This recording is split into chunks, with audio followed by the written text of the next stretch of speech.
வங்கக்கடலில் ஏற்பட்ட நிலநடுக்கம் ரிக்டர் அளவுகோலில் 4.5 பதிவாகி உள்ளதாக இந்திய புவியியல் ஆய்வு மையம் தெரிவித்துள்ளது.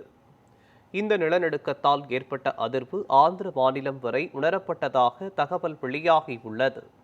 குறிப்பாக கடற்கரை நகரமான விசாகப்பட்டினத்தில் அதிர்வுகள் உணரப்பட்டுள்ளன. மேலும் கஜிவாகா, மங்களேபேலம், சாகர் நகர் உள்ளிட்ட சில பகுதிகளிலும் நில அதிர்வு உணரப்பட்டதாக தெரிவிக்கப்பட்டுள்ளது. இந்த நிலநடுக்கத்தின் மையமானது காக்கிநாடா கடற்கரையில் இருந்து கடலில் சுமார் 225 கிலோமீட்டர் தொலைவில் அமைந்திருந்ததாக இந்திய புவியியல் ஆய்வு மையம் தெரிவித்துள்ளது. இதேபோல் மேகாலயாவின் கிழக்கு காரோ மலைப்பகுதியில் லேசான நிலநடுக்கம் ஏற்பட்டது. ரிக்டர் அளவில் 4.5 இந்த நிலநடுக்கம் பதிவாகி உள்ளதாக தேசிய நில அதிர்வு மையம் தெரிவித்துள்ளது.